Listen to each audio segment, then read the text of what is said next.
Justin po! Ikaw mahirap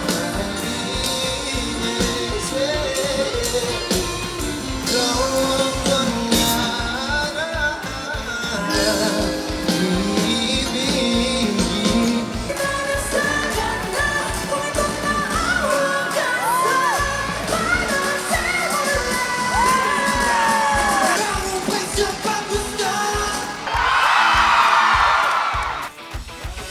Pinagkaisa nila yung mga Bicolano and of course to promote tourism dito sa Bicol. It was actually very creative. It really attracted tourists talaga from different cities. For that, it was a successful already, di ba? That was the goal eh. Worth it talaga siya. Looking forward for next year.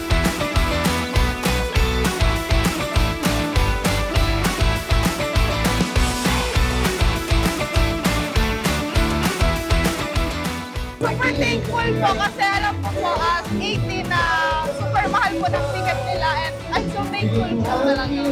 Kaya green up ko po yung opportunity na magpipinsan po kami dito.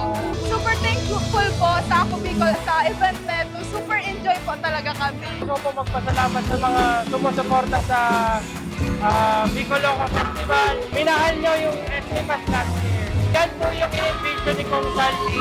Yan po talaga yung visualize. Kasi yung number one purpose niya is itaas talaga yung turismo dito. Kasi pag tumaas daw ang turismo, maraming business opportunities and job opportunities sa atin. Abangan nyo po yung mga susunod na Bicoloco.